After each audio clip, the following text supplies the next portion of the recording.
Bem-vindo ao Raízes da Nefro, uma série de podcast voltada a contar a história da nefrologia em Goiás. Hoje temos o prazer de receber o Dr. Ciro Bruno da Silveira Costa, especialista em nefrologia e terapia intensiva, pós-graduando em gestão em saúde, e o nosso representante, o vice-presidente Centro-Oeste da Sociedade Brasileira de Nefrologia. Muito obrigada, doutor Ciro. Doutora Edna, eu que agradeço o convite por essa oportunidade de conversar um pouquinho sobre a nefrologia goiana. Bom, então a gente vai começar, Ciro, você nos contando sobre a sua história pessoal, sua trajetória e a escolha pela nefrologia como especialidade. Então, a minha história na medicina começa nos anos 2000, né? Eu fiz faculdade na Universidade Federal de Mato Grosso, Cuiabá. Fiquei lá até o finalzinho de 2005. E durante a faculdade ficou muito claro para mim que eu ia seguir a carreira de clínico, né? Então, inicialmente eu fiz clínica médica, fiz em São José do Rio Preto, São Paulo, uma escola incrível, né? Um hospital muito grande, com muitas oportunidades, onde eu pude vivenciar muito profundamente as diferentes clínicas, né, da clínica médica. E ao final dos 2 anos de clínica médica, inicialmente eu achei que eu ia fazer cardiologia, eu gostava muito de cardiologia na faculdade, mas ao longo da residência de clínica eu me apaixonei ainda mais pela arte do diagnóstico e acabei buscando a especialidade que eu entendi na época e continuo entendendo, era a mais completa. Então escolhi pela nefrologia, escolhi seguir a carreira de nefrologista. Foram mais 2 anos em São José do Rio Preto, com uma formação muito robusta, né? E ao final desse período até tive o convite, a oportunidade de permanecer por lá, fiquei lá 30 dias, mas o desejo de construir a minha carreira, algo novo, de voltar para casa, falou mais alto. Então em 2010 eu voltei para Goiânia, né? Voltei e trouxe comigo a minha esposa, que é médica dermatologista, Maria Cláudia. E aí a gente começou a construir a nossa carreira aqui em Goiânia. Me recordo, e já falei isso para a senhora, vou ter sempre a gratidão de ter começado com o pé direito na UFG junto com a senhora, né? Me lembro do primeiro dia que eu fui lá conversar com a senhora, não a conhecia, né, na minha entrevista, onde então eu ingressei como médico preceptor, né, da residência médica de nefrologia do HC, e sem dúvida nenhuma foram 8 anos junto à residência, foram 8 anos muito enriquecedores, onde eu pude conviver com colegas que já tinham uma história brilhante aqui em Goiânia e contribuíram muito para a minha jornada na nefrologia. Então, comecei aqui em Goiânia no HC como nefrologista, como preceptor da nefrologia. Comecei trabalhando em algumas clínicas de diálise. Também tive a oportunidade de trabalhar com a senhora na sua clínica. E ao longo desse período, ali mais ou menos em 2014, 2015, me surgiu um desejo de me desafiar. Eu já estava então há 5 anos na nefrologia, fazendo consultório, plantão e diálise, lá na preceptoria da residência e vendo pacientes internados, né, com injúria renal aguda. Então, em 2015, veio uma inquietação, coincidentemente com 2 amigos nefrologistas, né, o Dr. Rodrigo, que a senhora conhece, e o Dr. Bruno, que foi meu grande mentor, né, na residência de São José do Rio Preto. E, por uma coincidência do destino, nós 3 optamos por fazer a prova de título em terapia intensiva, porque como eu sempre gostei muito da injúria renal aguda e era um dos meus principais ambientes de trabalho, eu acabei me desafiando. Em 2015 eu consegui fazer, né, a prova e passei na prova. Então desde 2015 eu sou titulado em terapia intensiva. Em 2016, mais uma coincidência do destino, veio um convite para assumir a coordenação de uma unidade de terapia intensiva em Goiânia. Isso não era um plano, não estava dentro das minhas expectativas, mas quando o convite surgiu, e o projeto era um projeto muito bacana, com um grupo que eu sabia que era muito sério, que é o grupo do Hospital de Acidentados aqui em Goiânia, eu acabei, juntamente com o Rodrigo, né, e mais um terceiro colega, assumindo a coordenação dessa unidade de terapia intensiva. Em paralelo, junto com tudo isso, eu tive a oportunidade ali em 2011 de ficar sócio de uma clínica de diálise em Goiânia, junto com o Dr. Júlio, que é um outro nefrologista que já estava em Goiânia, né, trilhando a sua história há alguns anos. E ao longo, né, dessa trajetória junto da clínica e muito especialmente lá na unidade de terapia intensiva, eu comecei a perceber, doutora, que as habilidades técnico-científicas restritas à medicina, né? Então, conhecer o último artigo, conhecer as principais diretrizes não era suficiente para entregar o melhor resultado, seja para o paciente renal crônico, seja para o paciente que estava ali na unidade de terapia intensiva, né? E eu sempre tive essa inquietação, né, de estar buscando o melhor para mim e para os meus pacientes, né? E aí, em 2019, né, até acompanhando um pouco o movimento que vem crescendo e continua crescendo de implantação de protocolos de segurança, de qualidade, eu acabei entendendo que eu precisava me aprimorar enquanto líder, né, da unidade de terapia intensiva e da minha clínica de diálise. Nesse momento eu já tinha encerrado a minha participação frente à preceptoria lá do HC, por uma questão conjuntural. Tenho muitas saudades, inclusive. E aí eu me matriculei numa pós-graduação do Hospital Sírio-Libanês de Gestão em Saúde, né? E aí, de fato, eu digo que foi mais um marco na minha carreira, porque transformou quase que completamente e subsidiou muito os meus valores, os meus propósitos de vida. E por mais uma coincidência do destino, logo que eu me matriculei na residência, na pós-graduação, quando eu comecei a cursar a pós-graduação, veio um convite para assumir a gerência médica de um grande hospital em Goiânia, que é o Hospital CRIR. Desde 2019, né? Setembro de 2019. Que já era, na época, um hospital certificado ONA 3, né? Que já tinha uma estrutura de gestão muito forte, né? E até diferente da realidade do mercado.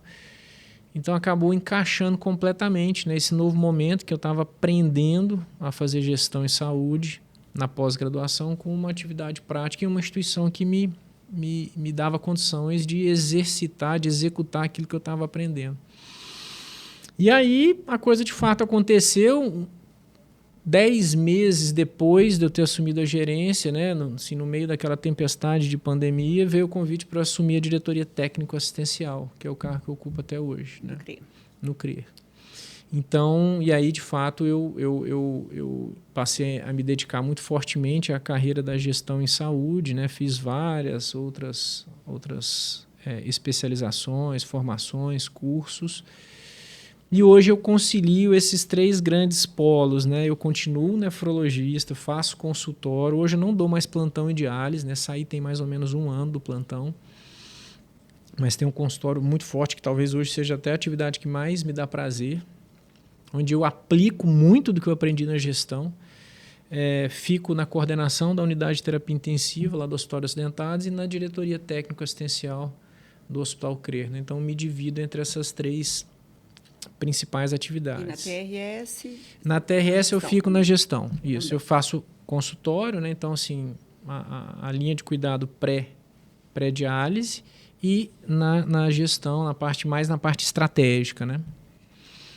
Não estou muito no operacional lá.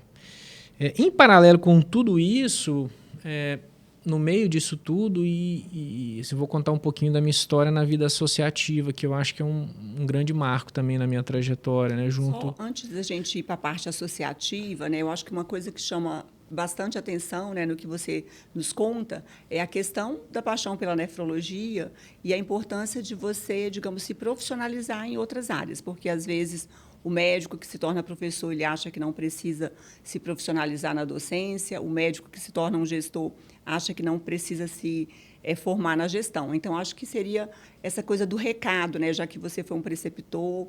Jovens nefrologistas estão vendo a gente, né? Antes da gente passar para a parte associativa, que é uma parte importante sua, eu queria que você desse uma mensagem em relação a essa questão da liderança, da gestão e do amor pela nefrologia mesmo, porque parece que Tem hora que encanta, tem hora que desencanta? Eu concordo completamente com o que a senhora falou e eu vou me recordar de um período em que é isso que a senhora falou, né? Bom, você se propõe a ser professor, preceptor, você tem que investir, né, em ferramentas, em subsídios teóricos para que você possa aplicar isso na prática de forma correta, né, produtiva, eficiente e poder contribuir com o seu aluno. Assim é também na gestão. A partir do momento que você opta por seguir essa carreira, é fundamental e hoje existem, assim, a teoria da gestão ela é muito rica, é importante que você se aprofunde nisso, que você se forme e deixe para trás a orelhada, né? Aquela questão do, às vezes, o recado é que vocação só não basta, né? E eu me lembro quando eu era preceptor que a senhora me incentivou a fazer um curso de preceptor que foi feito lá no HC da UFG. E eu fiz essa formação, né? E eu sabia que se eu continuasse nessa trajetória, eu ia investir no mestrado, investir no doutorado. Até fiz prova, passei na prova, mas por uma questão, na época, eu não conseguia avançar, né? Acabei seguindo outros caminhos. Mas isso é fundamental, né, doutora? Assim, tudo aquilo que você se propõe a fazer, você tem que... A sua base é o subsídio teórico, né? Então, de fato, a gente tem que buscar esse conhecimento para poder fazer uma prática subsidiada em ciência, seja ela a ciência técnica, né, assistencial, seja a ciência técnica em gestão. E tudo isso, na verdade, hoje, serve de subsídio para eu fazer uma nefrologia melhor.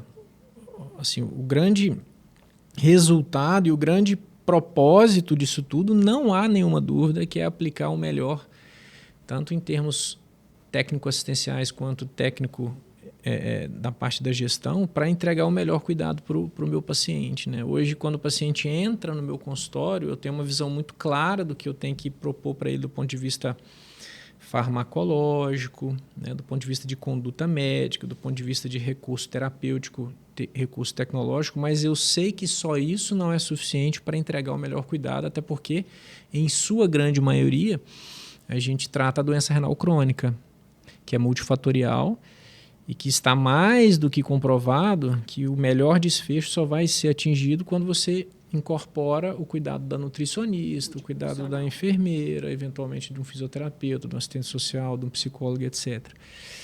Então, todo esse conceito ele veio da minha formação em gestão, né, que aprimora, então, a minha parte assistencial, né? Eu consigo me comunicar melhor com o paciente. Então, isso tudo só foi possível porque eu tenho paixão completa pela nefrologia. É uma especialidade difícil, né? Do ponto de vista de conhecimento, ela é complexa, mas é superável, tanto é que estamos nós aqui, né?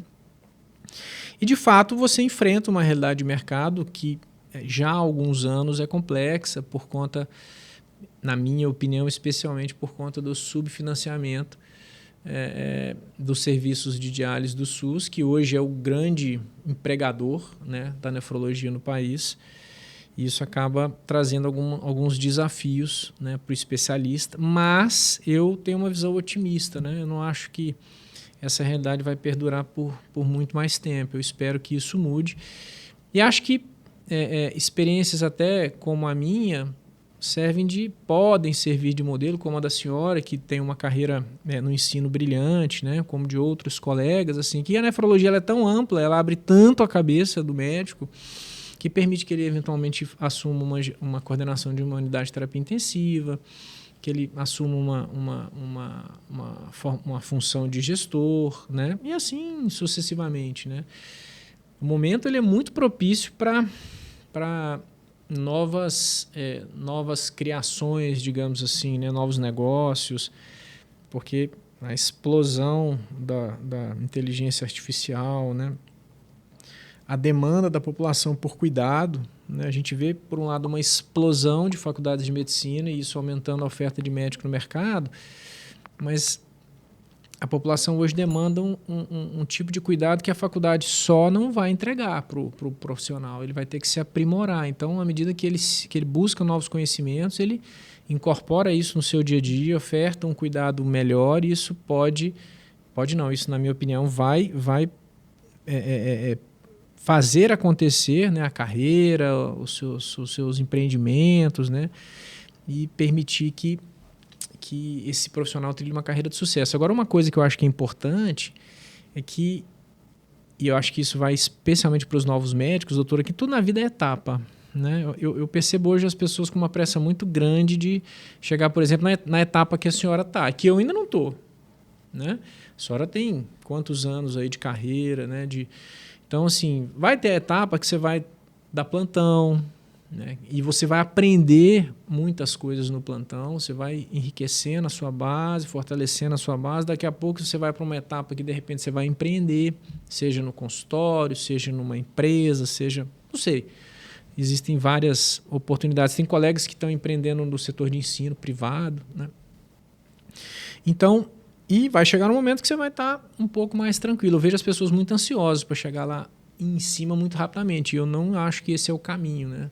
Leva tempo mesmo, né? Lugar a gente consegue isso, né? Exato. Se você está numa instituição, digamos, clássica, como a sua, como a que a gente passou, então, quantos anos a pessoa está esperando, né, para poder ter uma oportunidade? Tem várias oportunidades, mas, às vezes, não naquele título que a pessoa quer, né? Mas você está lá. Se você quer ser um pesquisador... Tudo bem, então eu vou me aliar ao grupo de pesquisa e uma hora que tiver o concurso para docente, o preceptor de um hospital universitário, eu estou junto, né? Exatamente. O que a gente vê, digamos, com o Hospital das Clínicas foi uma mudança. Então, quando eu cheguei, eram só 3 professores.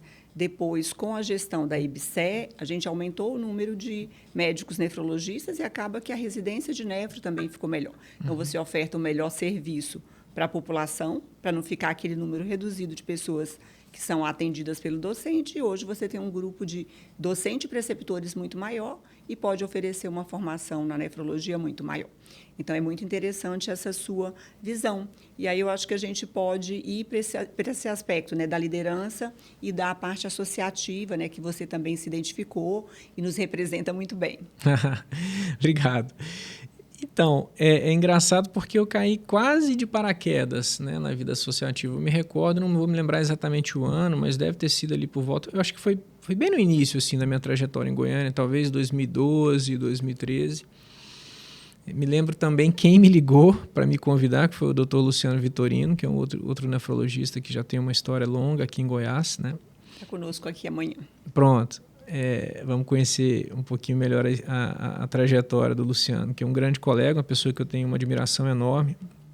Ele me ligou, eu lembro onde é que eu estava. Né? Assim, tem algumas cenas, eu sou péssimo de memória, mas algumas coisas marcam. Né? Eu estava descendo a Rua 15 e ele me ligou. Nós estamos precisando compor a chapa para a Sociedade Goiana. Você não quer participar? Aí eu falei, não tinha expertise nenhuma. Eu falei, por que não, né? Tudo bem. Eu falei, mas o que eu vou fazer? Não, você vai ser um diretor, não me lembro o nome. Aí, acho que um dia depois, ele falou assim, na verdade você não vai ser diretor não, você vai ser o presidente. Eu falei, louco, Luciano, você está doido? Presidente? Como assim? Não, fica tranquilo, eu te ajudo, eu vou ser o tesoureiro ou o vice-presidente. Eu falei, não, tá bom. Ele já tinha sido presidente. Eu não lembro se ele já tinha sido, mas o fato, você vai... Não, deixa que eu... Não, acho que ele foi... Eu vou ser o tesoureiro tem mais trabalho, eu resolvo isso, você fica lá na presidência. Eu falei, não, tá tudo bem. Tudo bem. Vamos em frente. Já que ninguém quis, né? Não sei, não me recordo exatamente, mas já que as pessoas acham que eu... Né? E aí, como eu disse, eu sou inquieto, assim, eu tenho um pouco de impaciência com coisa que não funciona, que pode ser melhorada. E... devagarzinho eu comecei a participar de algumas atividades da SBN Nacional e fui tomando gosto por aquilo, né? E isso não é muito comum, a maioria das pessoas não quer se envolver com a vida associativa, então acabou que eu fui me mantendo, né? Assim, fui continuando nessa jornada, participando cada vez mais das atividades da Nacional, com disponibilidade e estrategicamente, como a gente mora em Goiânia, ir a Brasília é algo relativamente fácil, então eu comecei a frequentar muitas reuniões em Brasília, no primeiro momento mais como ouvinte, porque eu era muito novo, mas foi uma coisa bacana que a SBN me proporcionou, né? Eu pude aprender, ver, vivenciar situações, né, junto ao Ministério da Saúde, até que Em 18 veio o convite para participar da chapa da SBN Nacional. Na época também como vice-presidente do Centro-Oeste. Eu já estava, acho que há 4 anos na presidência da Sociedade Goiana. Eu falei, não, tudo bem, tô pronto, vamos participar lá com o Dr. Marcelo Maza. E foram 2 anos muito bacanas, assim, né, em que eu pude conviver com pessoas sêniores à época, né, mais velhas do que eu, que tinham muito mais experiência. E eu aprendi muito, né, com essa convivência, né? Frequentei várias reuniões no Ministério da Saúde. E isso, doutor, é um ganho que às vezes as pessoas falam, mas isso aí não é só, né, assim, não ocupa seu tempo. Eu não vejo dessa forma. Eu aprendi muito, né, assim, fui em reuniões com o ministro. Imagina, quando é que eu, um simples nefrologista, ia ter uma oportunidade, né, conheci governador, conheci prefeito, secretário de saúde, participei de reuniões, né, conheci representantes de operadoras de saúde. E tudo isso foi me dando bagagem até para eu, assim, mais ou menos em paralelo, eu comecei, de fato, a investir na carreira de gestão. Então, isso também trouxe um subsídio teórico, né, teórico-prático muito, muito importante para mim.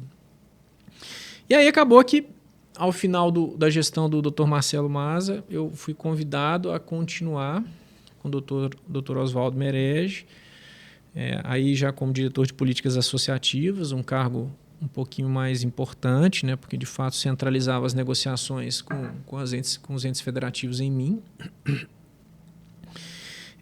Foram anos difíceis por conta da pandemia, porque isso tudo aconteceu durante a pandemia, então foi tudo muito online, muita distância, mas, né, a gente pôde desenvolver um projeto. E ao final, então, da diretoria do Dr. Oswaldo, eu fui convidado pelo atual presidente da SBN também para participar de uma chapa.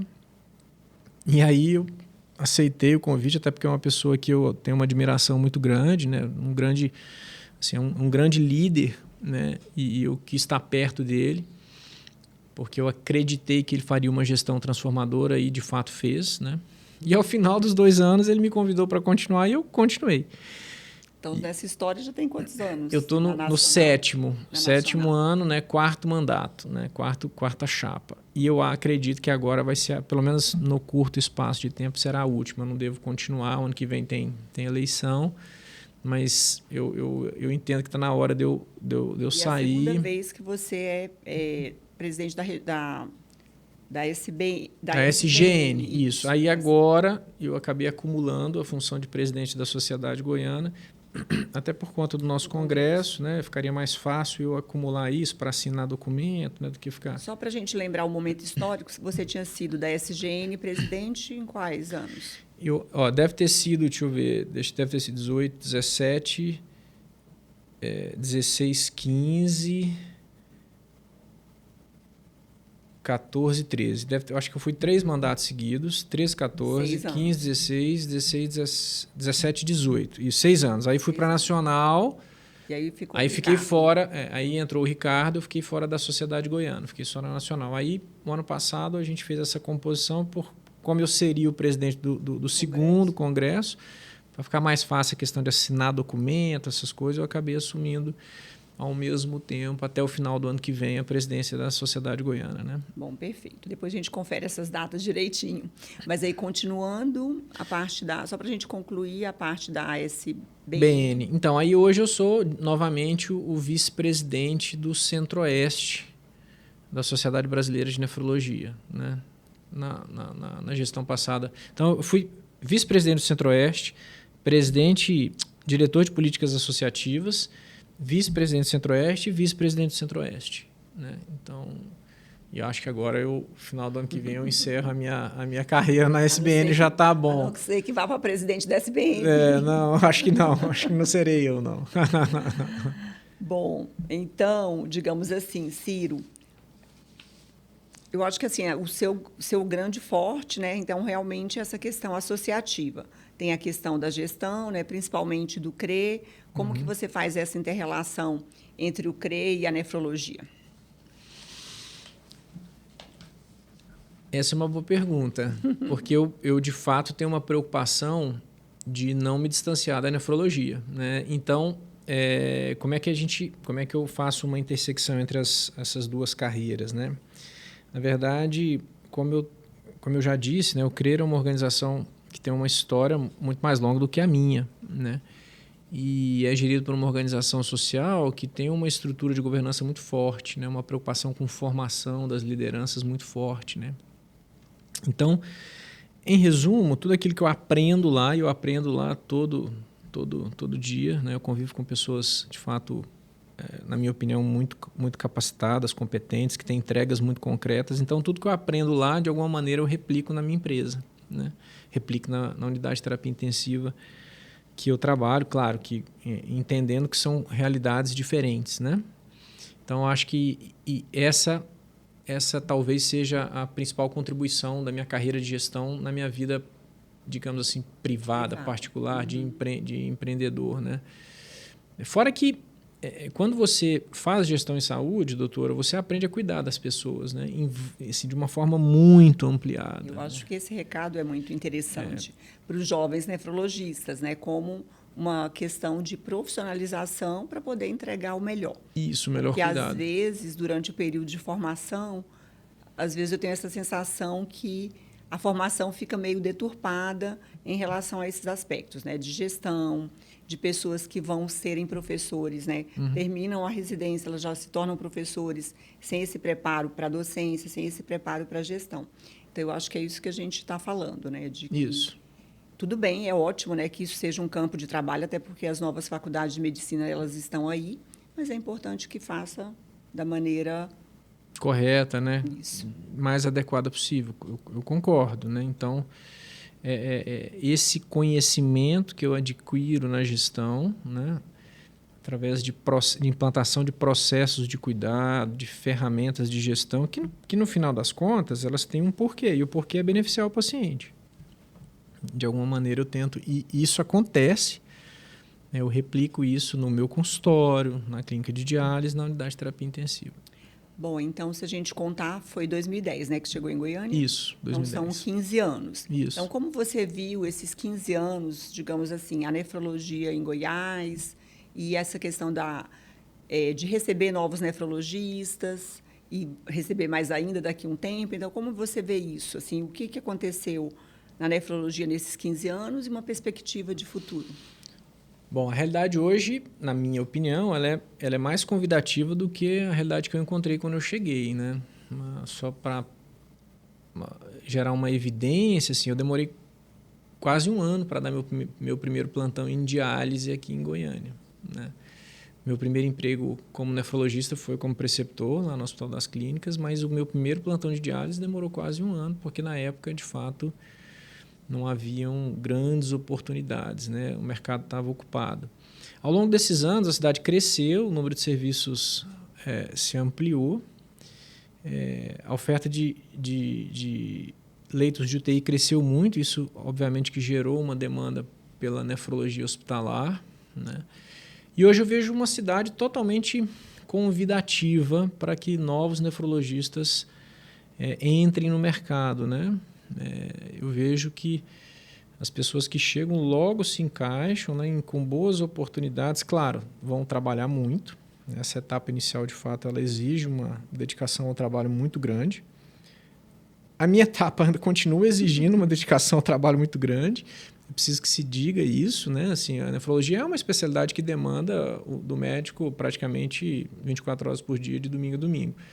Claro que o momento de descanso ele é importante, eu sempre digo isso, faço questão de, lá no meu grupo, olha, 30 dias de férias por ano é sagrado, né? A gente vai garantir que todos possam descansar, um final de semana livre, etc. Mas é uma especialidade que vai demandar muito.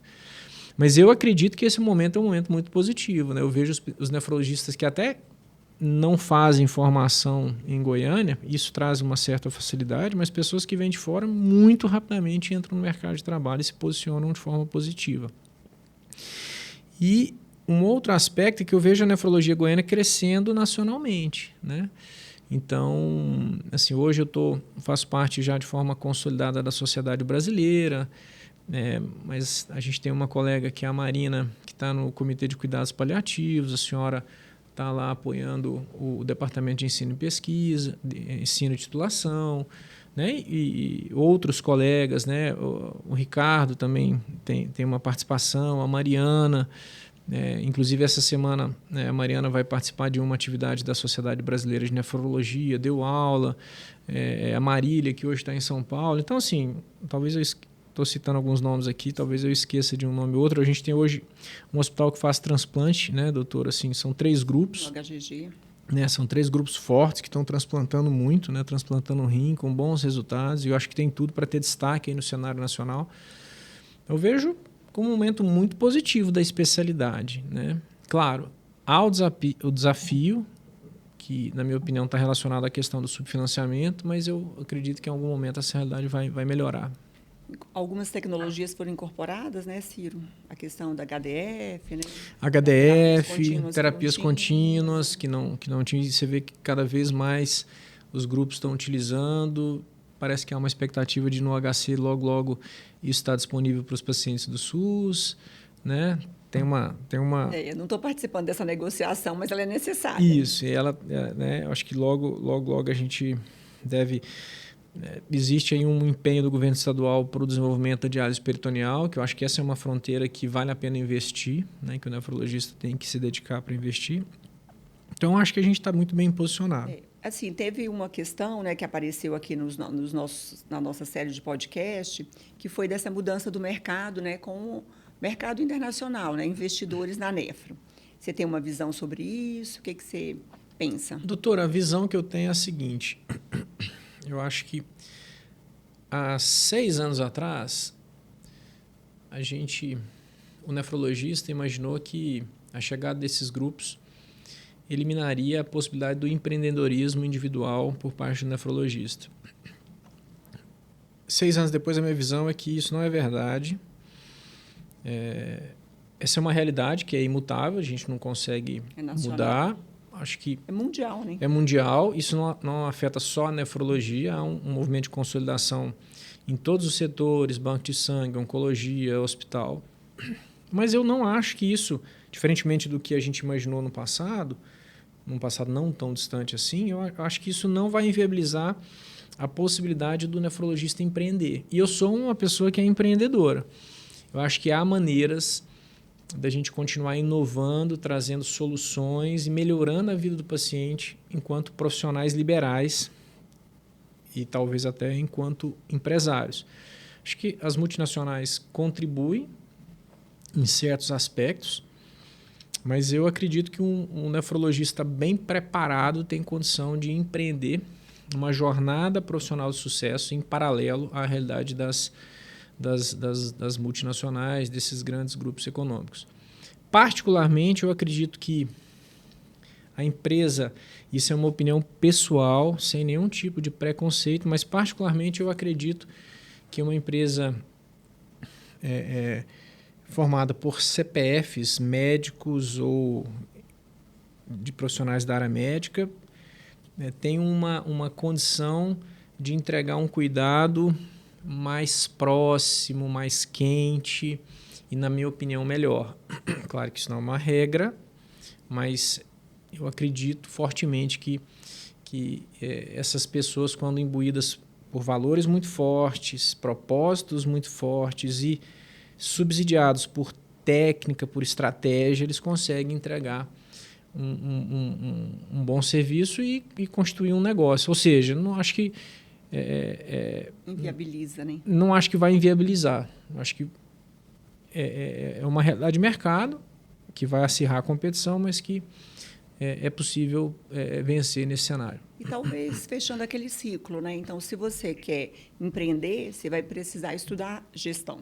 E aí você pode ter melhores resultados, né? Exatamente. Não dá mais para ser amador, digamos assim. Não dá para ser amador. E se você for empreender, por exemplo, na área do ensino, você vai trilhar uma carreira do ensino não vinculada à universidade, mas a institutos de ensino privados. Poxa, você vai ter que se profissionalizar naquilo, você vai ter que estudar estratégias, né, as técnicas, a ciência, né, que eu não domino, mas que a senhora domina, por exemplo, para, de fato, ter maiores chances de sucesso. A questão da educação permanente, da educação continuada, isso. Ela não pode ser no formato antigo, né? Não pode. Novas tecnologias. Isso. Para além da tecnologia, eu sempre falo, a docência ela exige psicologia, psicopedagogia, né? Acho que hoje Essa mais do que nunca, tecnologia, né? Eu acho que com o mundo como no mundo de hoje, mais do que nunca, essas habilidades não técnicas são tão importantes quanto as técnicas, né?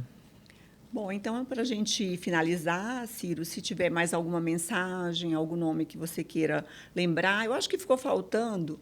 Talvez você falou que o lugar onde te inspirou a fazer a nefro foi São José do Rio Preto. Isso. Tem alguém?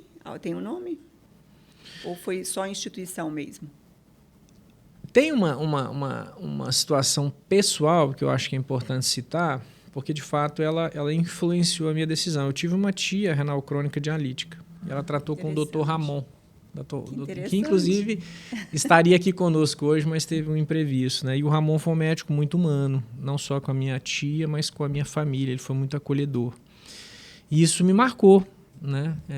E o Ramon foi uma pessoa também, né, fazendo uma breve correção, que quando eu cheguei em Goiânia, ele foi uma das pessoas, assim como a senhora, que abriu as portas para mim, né? Eu trabalhei com o Ramon no hospital urológico, né, muitos anos. E no transplante da Santa Casa na época. Então, acho que isso eu preciso citar. Obviamente que na formação lá em São José do Rio Preto tem um professor, né, que também tem uma carreira brilhante em gestão, que é o Dr. Horácio Ramalho, que é um dos médicos mais completos. E é engraçado porque eu sempre quis ser o Dr. Horácio. Assim, na época da faculdade eu falei, nossa, eu quero ser igual a ele, porque ele entendia muito de medicina, sabia assim da última novidade, mas já tinha uma carreira como gestor brilhante, né? Isso é um negócio que me encantava. E eu nem sabia, mas as pessoas da faculdade na época brincavam que eu era o chefinho, que eu gostava de... Porque eu sempre fui de organizar, você vai fazer isso, você vai fazer aquilo e vai dar certo. Aí as pessoas ficavam pegando no meu pé, né? O líder nato. Eu acho que tem um pouco de vocação nessa história. Então o Dr. Horácio foi uma pessoa, claro que eu tive outros mestres, né, que eu admiro, mas o Dr. Horácio, sem dúvida, é um grande modelo, assim. E ao longo da minha carreira na gestão, eu não posso deixar de citar na gestão especificamente, o Dr. Valney Rocha, que foi meu diretor-geral no CRER, e o Dr. Sérgio Dyer, que é o grande idealizador da AGIR, né, que é a organização social que gera o CRER, que são pessoas, médicos que me inspiram, né? Muito obrigada, Ciro. Assim como a senhora, né? Eu preciso dizer isso. Eu que agradeço a oportunidade, parabéns pelo projeto, foi muito bom estar aqui. Obrigada por contribuir com Raízes da Nefro, ajudando a contar a história da nefrologia em Goiás. Obrigado, eu que agradeço. Para você que ficou aqui, acompanhe os novos episódios do Raízes da Nefro, que vai contar a história da nefrologia em Goiás.